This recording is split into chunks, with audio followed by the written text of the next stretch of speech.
Araw-araw, may Pilipinong nagpapaalam sa kanyang pamilya. Taglay maleta at munting pangarap na maiahon sila sa hirap.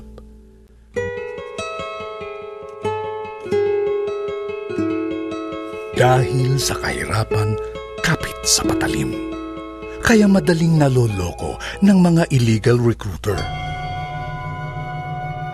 Ang pumatol sa illegal recruiter, di pa man nakakaalis, ay may sentensya na. Alila, nagiging alipin. Alipin na biktima ng human trafficking. Hindi lahat ng umuuwi mula sa abroad ay umuuwing matagumpay. Ang asawa ko po nagta-tricycle driver lang, hindi naman ho permihan. Tapos yung tricycle, binaboundaryhan pa ho. So yung kinikita ho niya, hindi ho sapat sa amin kasi umuupa pa ho kami ng bahay. Nagbabayad kami ng tubig at ilaw. Umabot ako ng 3 araw, 4 na araw. Isang beses lang po ako pinakakain.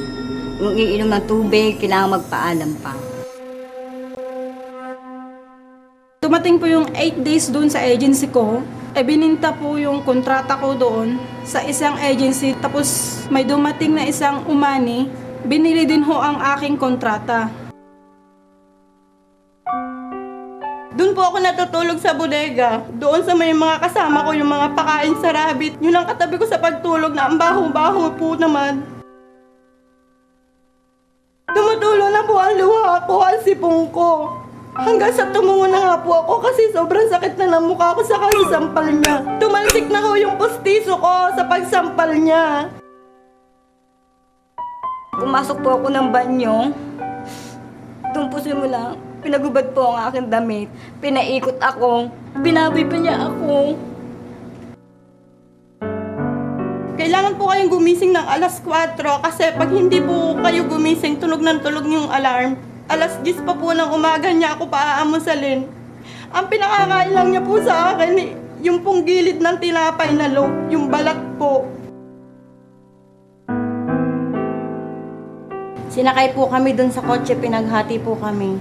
Tapos nung nasa kotse po kami, kinuha na po niya yung return ticket namin, tsaka po yung passport. Sinabihan ako na ipapasa daw niya ako sa prostitution. Dun daw niya ako dadalhin para makabayad ako ng ginastos niya sa akin. Ito bang hinahanap kong trabaho sa ibang bansa? Para mayahang ko ang pamilya ko sa hirap. Mabigyan ng magandang kinabukasan ng mga anak ko. Pero hindi ako nagtagumpay. Araw-araw, may Pilipinong nagpapaalam sa kanyang pamilya. Bagong bayani? O kawawang alipin?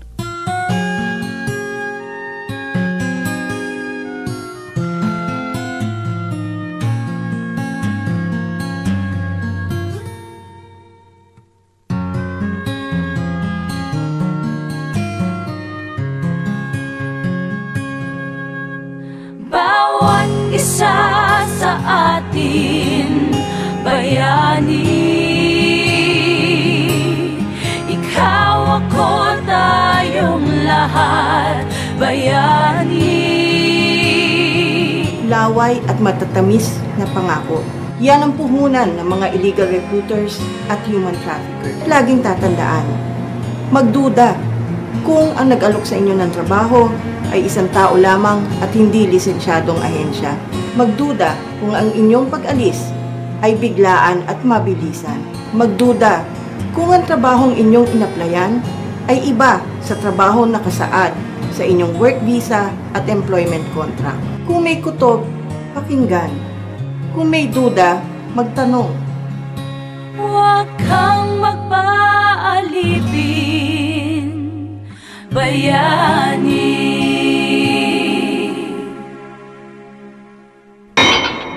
Labanan ang human trafficking. Sa alok na trabaho abroad, magtanong muna para hindi maging biktima. Tumawag sa POEA, NBI at sa OPLESAN